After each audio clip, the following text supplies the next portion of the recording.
Mine dostum kirdi hali.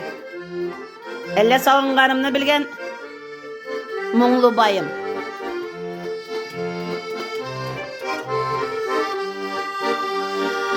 Keşke seni dinleymen, Kolumlarını boylap ezilmen, Sevim sırlarını söyleymen, Sizi de şöyle bir göremeymen.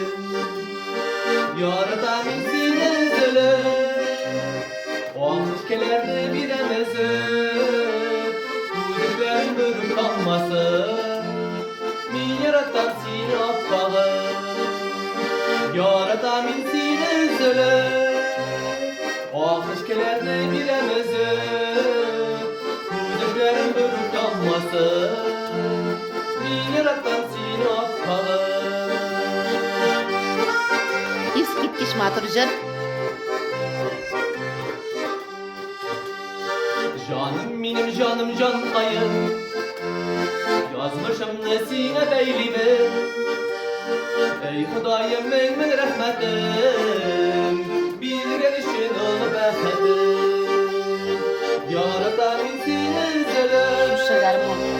O aşklarını biremezim, Kudüşlerin bürük kanmasın, Min yaratan seni affağım. İs gitkiş.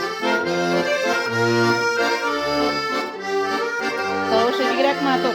Ay nurunda tavuşu matur garim onunla kadar. Allah'a şükür. Aman tutsam da bu dünyaya, Sine beylebiydim yazmışını, Kutlu izlesen de dağılmam, Seni görüp kırak taşını.